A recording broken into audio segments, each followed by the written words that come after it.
Le blanc est sorti du noir à la suite d'un processus d'adaptation à un climat froid. Et cela, tous les spécialistes aujourd'hui le savent dans leur fort intérieur, même s'ils ne le disent pas avec autant de netteté. Le portrait maintenant de l'ancêtre des Britanniques. Un squelette datant d'il y a 10 000 ans, retrouvé dans le sud-ouest de l'Angleterre, vient de livrer ses mystères. Une peau noire et des yeux bleus perçants. Étonnés, les Britanniques viennent de découvrir à quoi ressemblait leur ancêtre. Les yeux bleus, la peau noire. Cette reconstitution, deux modélistes néerlandais l'ont réalisée à partir de l'ADN prélevé sur ces ossements, ceux de Cheddarman, vieux de 10 000 ans. Cheddarman, en tout cas, c'est effectivement l'ancêtre des Britanniques. C'est le plus vieux squelette complet jamais retrouvé ici au Royaume-Uni. Il a 10 000 ans, il était déjà connu. Mais ces derniers jours, une nouvelle analyse scientifique vient de bouleverser certaines idées reçues. Eye color, skin color, hair color, you get some extra evidence how it would look like. And it's amazingly prominent skin color, hairstyle. Tous nos ancêtres étaient africains. Tous nos ancêtres étaient africains. Nous sommes tous africains, Karine.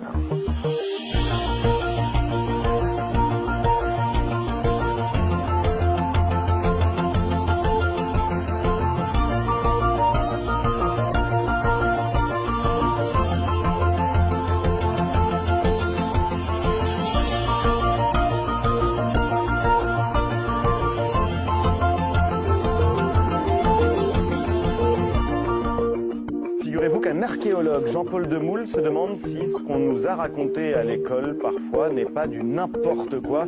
Il publie un livre passionnant. On a retrouvé l'histoire de France. Tout ce qu'ils apprennent en cours d'histoire, c'est n'importe quoi. Attention, en tout cas. Oui, c'est vrai que c'est un peu n'importe quoi. Et surtout, c'est beaucoup parce que ce n'est enseigné, les Gaulois, ce n'est enseigné qu'à l'école primaire. Parce que les programmes disent, on commence l'histoire avec les choses sérieuses, la 6e, on commence avec les Romains, les Grecs. Donc il va de soi qu'il y avait rien avant les villes, les États, les rois. Parce qu'il ne faut pas oublier que l'homme a quitté l'Afrique et est parti d'abord vers l'Asie.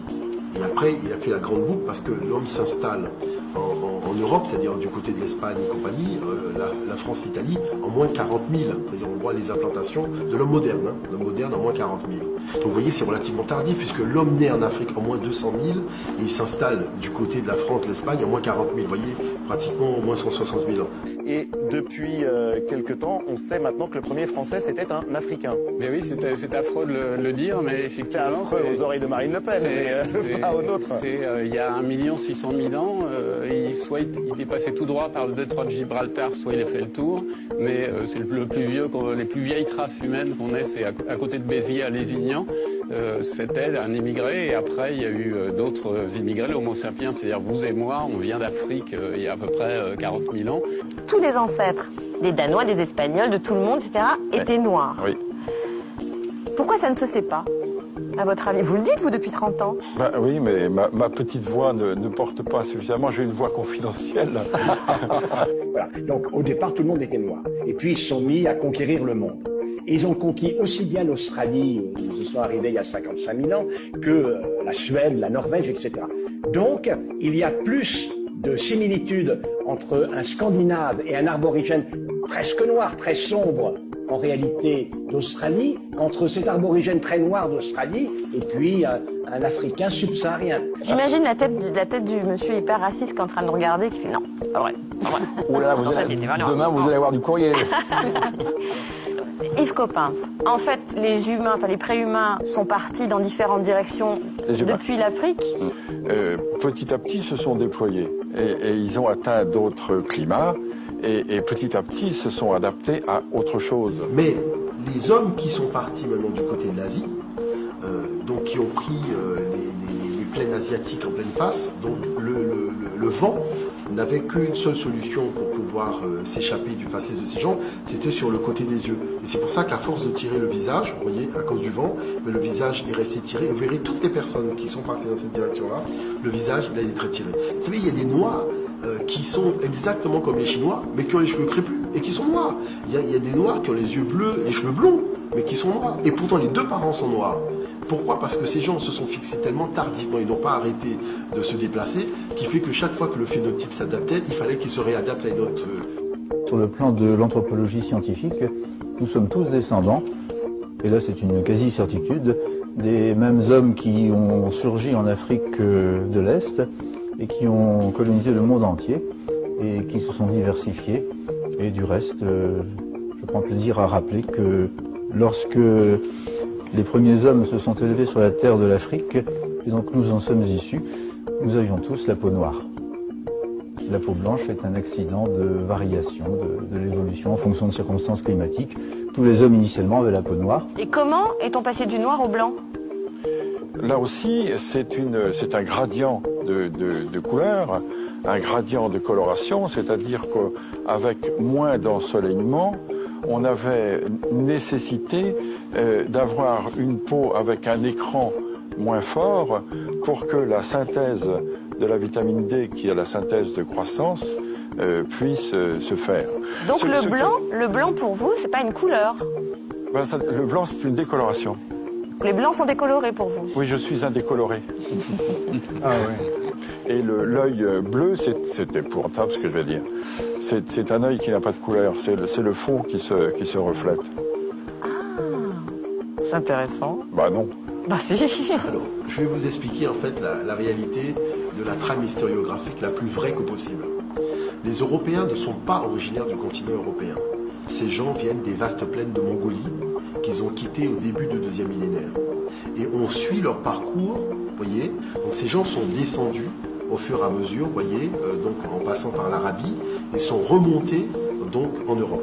Le problème, c'est qu'en Europe, le territoire n'était pas vide. Il y avait des Noirs qui vivaient là, et ces Noirs, ils les ont appelés les Pélages. Maintenant, en 2000, il y a eu des tests ADN qui ont été faits sur toute cette population, et cette population possède jusqu'à aujourd'hui les gènes d'Africains subsahariens, c'est-à-dire des peuples tels que le Oromo, les Maasai. Ils partagent les mêmes gènes. Moi, je peux mettre l'étude à votre disposition, puisque c'est une étude qui a été faite que par des laboratoires européens.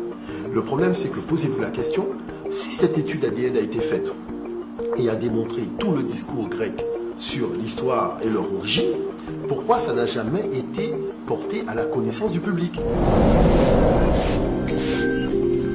Richard Nive est artiste médico-légal. Sa spécialité est la reconstruction faciale et il collabore régulièrement avec la police criminelle.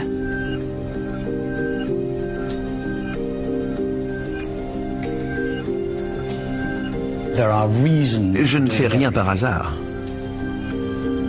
Je dois pouvoir me présenter devant un jury et expliquer pourquoi j'ai choisi telle ou telle option.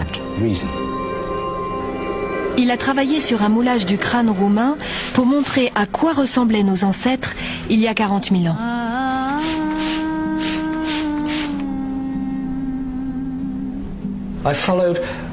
J'ai fait la reconstruction dans les règles de l'art. Et voilà le résultat. Je ne sais jamais à l'avance ce que ça va donner. Je n'ai pas d'idée préconçue du visage final. C'est une surprise pour moi. Il faut écouter ce que disent les autres.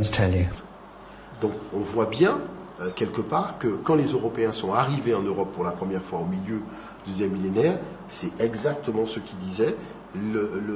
L'espace n'était pas vide. Il y avait des individus qui vivaient là, et on le voit notamment avec le premier corpus artistique des Européens, qui sont les Kouros. Les Kouros, ces gens ont des traits métissés, c'était des Noirs. Mais il faut savoir les Noirs ont disparu alors de l'Europe. Les Noirs, vous savez, les Noirs n'ont jamais disparu de l'Europe. C'est parce qu'on ne les montre pas à la télévision. Les Noirs sont toujours là. C'est ce qui est extraordinaire. L'Europe est peuplée de blancs quand même. Les Noirs, mais alors, je vais vous dire une chose. Non, mais je vais vous dire une chose qui est extraordinaire. C'est que l'Europe est peuplée de blancs, mais beaucoup ont des gènes de noirs. Parce que moi, je peux vous montrer des études ADN qui ont été faites sur des gens qui s'appellent, vous savez, les Moreau, Morel, Morland, Maurice, Maurice.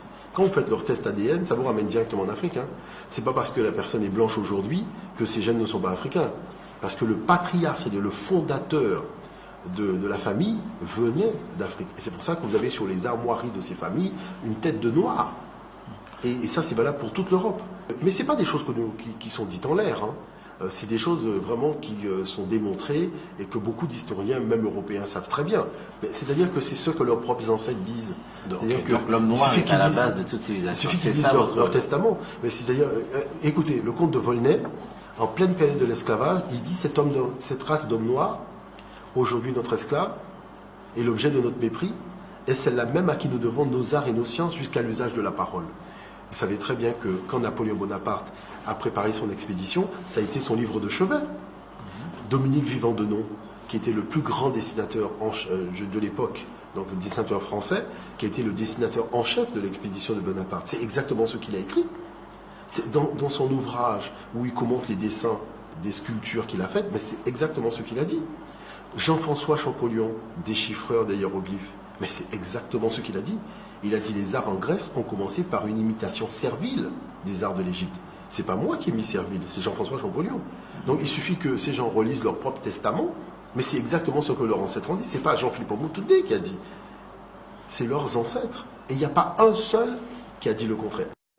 Parce qu'il faut faire une petite histoire.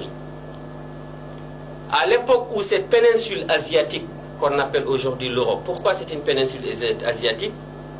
Parce que la France est un pays européen, aujourd'hui arbitrairement. Mais la terre française est collée avec la terre allemande. Ils ont une frontière physique, c'est un fait. L'Allemagne a une frontière physique avec la Pologne, c'est un fait. La Pologne a une frontière physique avec l'Ukraine, c'est un fait. Et l'Ukraine a une frontière physique avec la Russie, c'est un fait. Et la Russie a une frontière physique avec la Chine, c'est un fait. Maintenant, à la question, si la Chine n'est pas l'Asie, c'est quoi l'Asie? Quand on regarde, on voit que c'est un seul continent, c'est un tel bloc de terre. Mais par idéologie, ils ont voulu se séparer avec des Asiatiques. Mais ce n'est pas innocent, il y a une cause. Une cause non révélée, une cause cachée, mais il y a un objectif dans ça. Parce que cette population qu'on appelle aujourd'hui européenne de souche est composée de deux familles. Soit on est mongol de l'ethnie celte, soit on est mongol de l'ethnie viking. Ces deux familles-là, c'est la famille celte et la famille viking. Ils ont l'origine comme l'actuelle Mongolie. La vraie terre de la population européenne de souche n'est nullement ailleurs en dehors de l'actuelle Mongolie. Voilà leur terre originelle, voilà ils ont eu la naissance, voilà ils ont vu le jour et c'est là où ils sont habités depuis toujours. Ces deux familles-là n'ont jamais resté 24 heures sans faire la guerre. Jamais. Dans toute l'histoire de leur existence en Mongolie, ils n'ont jamais resté 24 heures sans faire la guerre. Les Vikings et les Celtes. Et les Vikings les ont toujours dominés. Toujours dominés. Et ils ont habité là des siècles et des siècles, jusqu'à où l'endroit n'est plus habitable. Ils ont parti à la recherche des terres habitables, de la nourriture et surtout un peu de repli. Donc ils sont partis ensemble. Le Viking a toujours dominé le Celte. C'est là où ils ont quitté la Mongolie. Ils ont rentré ce qu'ils appellent aujourd'hui l'Europe par la Russie, les pays de l'Est. Comme c'est le Viking qui domine toujours, chaque terre découverte, le Viking prend cette terre. Eux, ils continuent encore.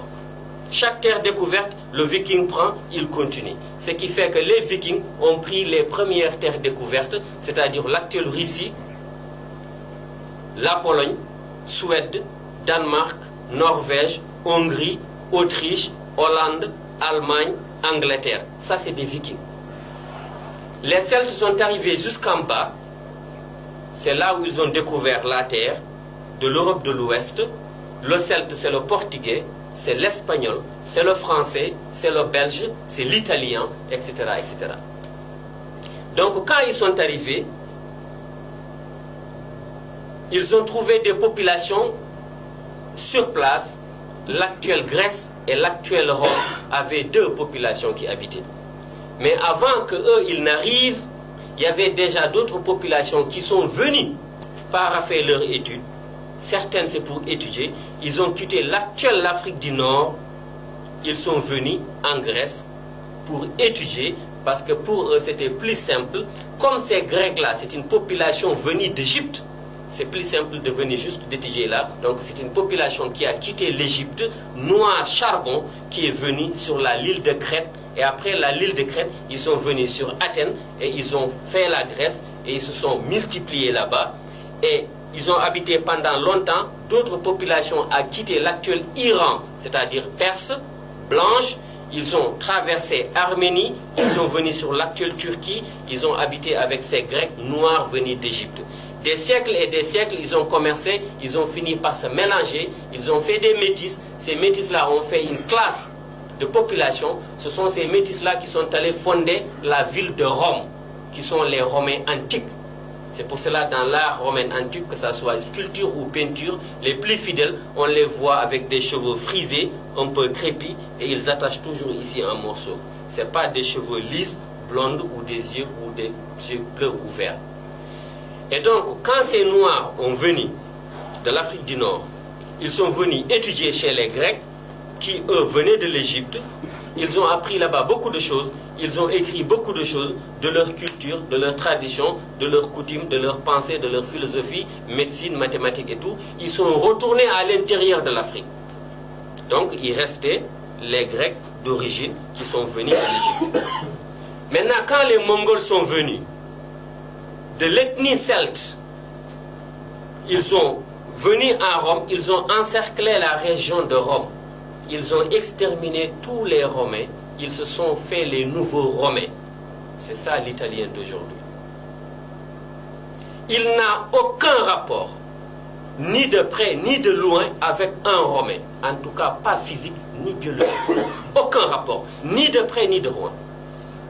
Et ils se sont continués, ils ont arrivé sur l'actuelle Grèce, ils ont trouvé là-bas les Grecs noirs venus d'Égypte, ils ont exterminé tout le monde. Parce qu'ils avaient déjà l'expérience de la guerre. C'est ce qu'ils ont fait depuis leur existence, depuis toujours. Et l'autre peuple étudiait, faisait tout pour vivre dans la paix, dans la justice, la maths, c'est ce qu'ils ont connu, ce qu'ils savent, c'est de ça qu'ils ont amené de l'Égypte et fondé la Grèce. Donc ils ont exterminé tous les Grecs, sans exception.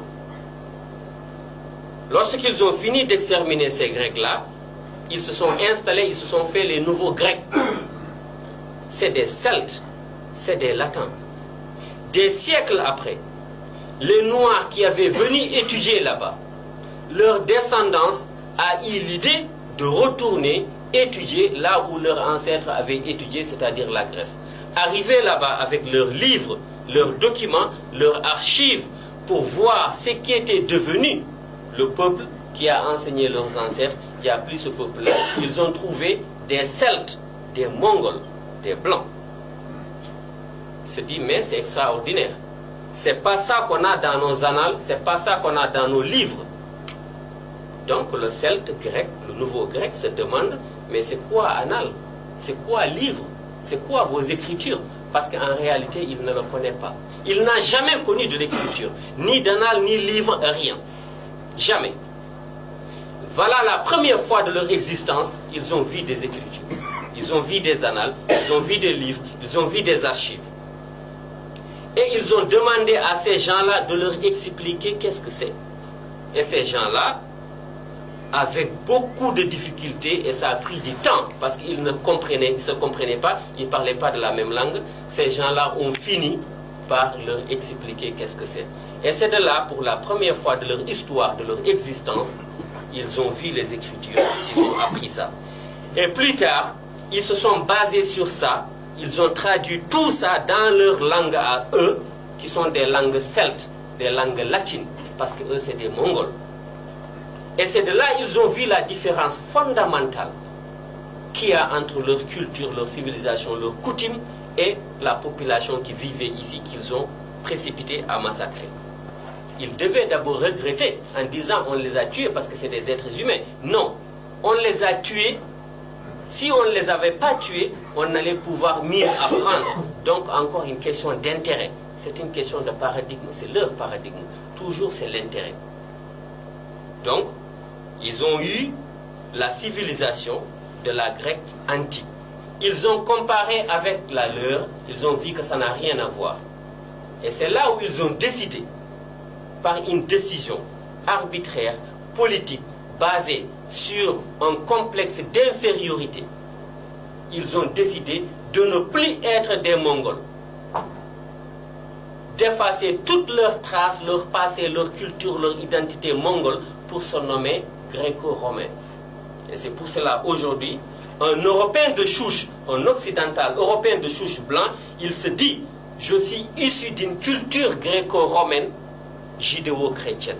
Mais en réalité, il n'y a aucun lien, ni de près, ni de loin, ni la culture, ni la religion. Aucun. Lui, il est celte. S'il n'est pas celte, il est viking. Tous ces deux familles-là sont mongols. Parce qu'ils ont abandonné leur terre mongole, et des tribus chinoises se sont devenues nombreuses, la population croît, et des tribus chinoises ont quitté à l'intérieur de la Chine, sont venues occuper cette terre abandonnée. Et ce sont ces tribus chinoises aujourd'hui, avec des yeux bridés, c'est eux qu'on appelle mongols. Donc l'Occident aujourd'hui veut faire le père de la Mongolie, Gengis Khan. Gengis Khan a existé parce qu'ils ont parti, ils ont abandonné leur terre. Donc ça, c'est l'identité réelle d'un Européen, d'un Occidental, qu'il veuille ou non, c'est un fait. On ne lui demande pas est-ce qu'il est d'accord ou pas, c'est un fait. Pourquoi on ne lui demande pas s'il est d'accord ou pas? Il y a un dicton africain qui dit, pour connaître l'enfance d'un enfant, il n'y a pas mieux que de poser la question à sa mère. On n'a pas l'intention ni une prétention de dire qu'on est le premier peuple au monde, mais on dit haut et fort qu'aucun peuple n'est apparu sur terre avant nous. Et de ce fait, nous fait un témoin oculaire de l'évolution de toute l'histoire de l'humanité. Que l'humanité soit d'accord ou pas, c'est un fait.